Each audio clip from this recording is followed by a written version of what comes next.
what's the best way to prepare for a directed session? Let's talk first about what exactly a directed session is. And I'm talking specifically today about a directed home studio session. So a directed home studio session is when you are recording from your home studio, but you're being directed live by the client remotely. So a lot of times when you get voiceover work, the client sends you the script, you record it from your home, you're doing your own direction. So no one is there with you giving you suggestions or direction or recommendations for your read. You're making all of those decisions, you edit it, and you send it off to the client. But sometimes the client wants to be, quote unquote, there with you while you're recording so that they can offer you input and ask for things to be read in a specific way. It gives them a stronger grasp and a stronger handle on the creative direction of the spot that you're recording. Some situations where this might happen, a lot of times it's with, national commercials, TV and radio commercials, where it's a fairly important campaign. You may be getting paid especially well for the job, maybe more so than kind of the typical explainer video that might be a little bit lower rate. So this is something that it's important enough to the client that they want to be there and give you direction to make sure that the spot comes out exactly the way that they want it. They want to have real-time input on the read, and as well as benefit from your creativity. So your on-the-spot creativity. A lot of times during a directed session, the client will say something like, "Just give me an A, B, and a C. Whatever feels right to you, go for it." And it gives them options. So you get to, at that point, display your skill set as a voice actor. You get to put on display all of the skills that you have been honing through your training and through, maybe improv classes and acting classes, and give the client something awesome. So let's say, for example, I'm here in Kansas City and I book a job for a commercial and the client is in Chicago. So I would come into my studio. We would decide ahead of time how this connection is going to happen. And I'll talk about that in a little bit here. And I'm in my studio. The client is in their studio. And through the magic of the internet or ISDN or however we decide to do our connection, I'll be reading. The client may actually be recording on their end, depending on how we decide to do the connection. And through my headphones, they'll be here with me, essentially on the other side of the glass, giving me direction as I read. Another benefit for the client, if they're recording on their end, then they'll get to hear instant playback if they've got an engineer there. So maybe you do a read and the client says, play that back again. And the engineer's able to play it back in real time. So it's not, you don't have to do so much back and forth with email and make edits. They'll just, play it back right then and give you feedback on the spot. And sometimes they'll even fully construct the spot, the entire spot, on the spot before the session is over. So there might be a situation where you do several takes and they're doing some playback and they say, hang tight for a couple minutes. The engineer goes, puts everything together, puts it behind music and plays a full spot for the client before you hang up. And then they're able to say, okay, we're good. We got the spot. You can, we'll disconnect now. And so sometimes they do that before the spot's even over, which makes it really easy for you because once you hang up, you're done. There's no more, there's no editing or recording or delivery or anything like that you have to do on your end as the voice talent. Although it is wise to record on your end as a backup if you can. Now, if it's the type of job where the client wants you to record on your end, usually there's still less work involved for you than if you were to, get a typical job where you're doing all of the recording and editing on your end, because a lot of the times when you're doing a directed session, the client will still just want you to deliver the raw session or maybe individual takes as opposed to going through and fully editing the spots before you send them. Okay, so now that we have established what a directed session is, let's talk about the things that you'll need to have in place when you book a directed session.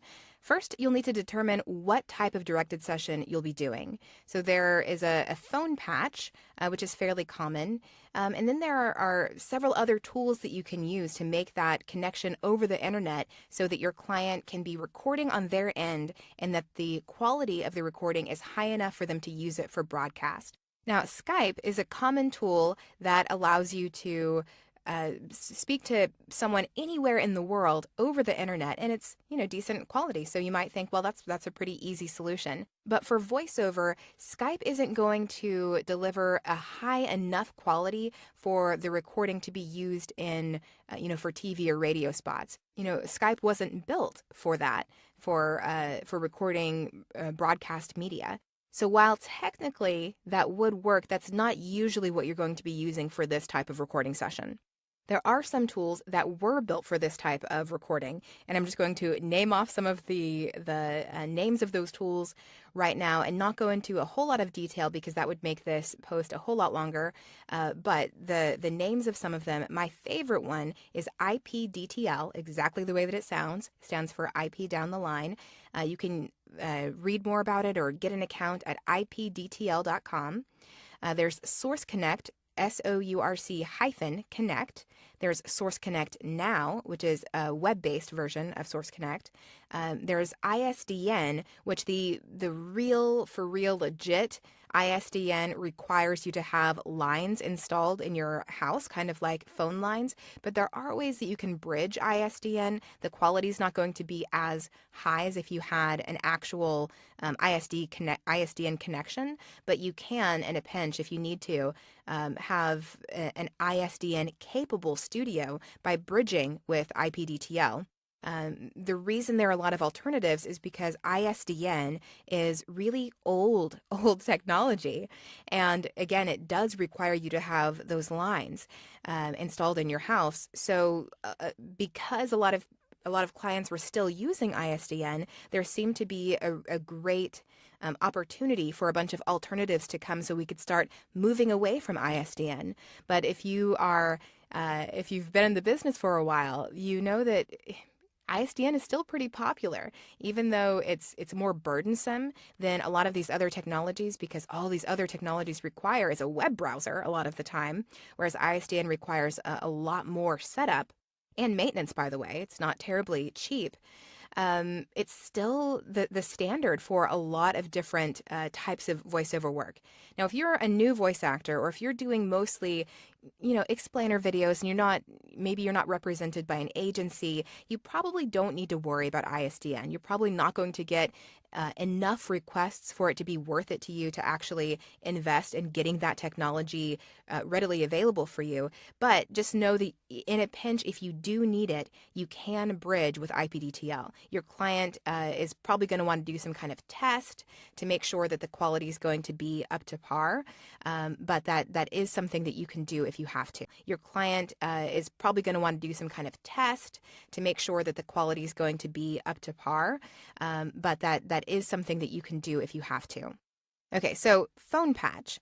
Really, all phone patch means these days, most of the time, although there is a technical way to do a phone patch, most of the time it just means that you're going to be on your cell phone with the client using your earbuds to communicate with them while you record into your own machine. So you record into your own microphone, into your own local computer, and then at the end of the session, you would just send the recorded files to the client. So it's pretty simple. You've got your cell phone. Either you call the client or the client calls you. You have your earbuds plugged into the phone so that you can hear what the client is saying to you. So they're giving you direction. You hit record on your computer. Don't forget to hit record. And then you record the entire session into your own system. And at the end, send it off to them. So essentially, the client is directing you through your cell phone. Now, a couple things to be careful with when you're doing a phone patch. Make sure that it's on silent. You don't want any type of weird interruptions, text messages, FaceTime calls, things like that coming through. Airplane mode. And make sure that all your notifications are turned off. Since you're going to be recording on your own system, you want to make sure as much as possible that your recording is as free of glitches as possible. So that means you're going to want to close down any program that you don't need open, and make sure that you test before you jump on your call. The last thing you want to do is, hit record and then realize right then that, oh my gosh, for some reason my system isn't working.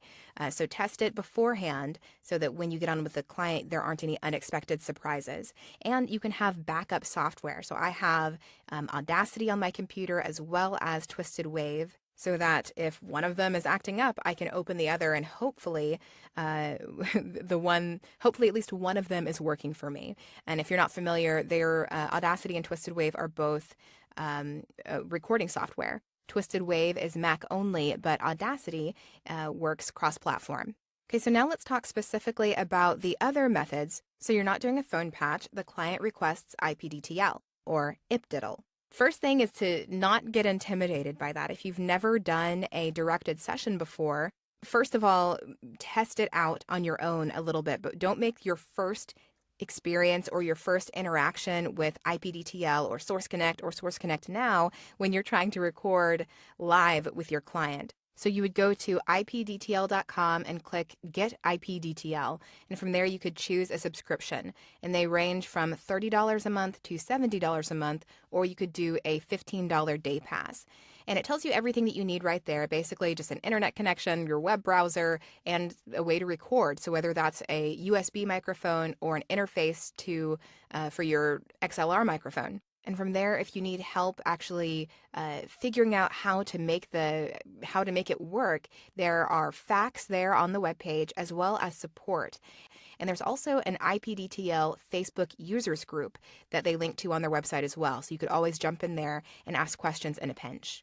Source Connect is different in that you can do a monthly subscription now for Source Connect, but you could also just buy the software and download it onto your computer. So whereas IPDTL is web-based, it's browser-based, and by the way, it's recommended to use the Chrome browser for best performance.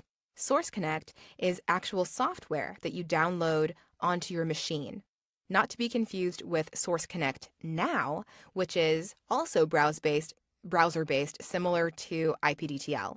Okay, so some quick tips for regardless of how you're doing your recorded session. You want to make sure that you have all browsers and programs closed that you're not using. You want to make sure that you have a great internet connection and be hardwired if at all possible. And I hesitate to say if at all possible because you pretty much just need to be hardwired. Even if you have a great internet connection and great speeds, it's best to be as prepared as possible. And then as I mentioned, use the Chrome browser for best performance. Now, when you're doing a directed session, and really anytime you're doing any type of recording, it's technology. Things happen. Sometimes things don't go as you planned. So when that happens, if you mess up, do your best to fix it, obviously. So let's say you get done recording and you recorded onto your own local machine. You did a phone patch with your cell phone. And you realized there are some really loud spikes that you didn't realize. Maybe you got too close to your microphone or you didn't adjust your gain properly, and so the audio is a little bit distorted. Man, the first thing you're going to want to do is see if you can fix it on your own. But if not, and even if you can, you want to own up to it. Let your client know. If it's a job you got through an agent, let your agent know. If a recording somehow gets destroyed or otherwise compromised, you just let them know. It's going to be uncomfortable, but the sooner you let them know, the sooner you can work to correct it, whether that's through creating another session or something like that. It's not going to be fun, but when working with technology, things happen. It's not fun to deal with, but people understand. So those are the basic things to keep in mind when you book a directed session. You want to be prepared. You want to be familiar with whatever technology it is that you're going to be using. Know your options as far as the technology options that are available. Come prepared to the session and have fun. If you want to talk more about directed sessions or preparation for those or any of the technology that we talked about today, feel free to join us for a group coaching session. We can talk about technology or vocal performance or business, really any place in your voiceover business that you need coaching. You can get more info on group coaching sessions by texting VO Coach, all one word, to 44222.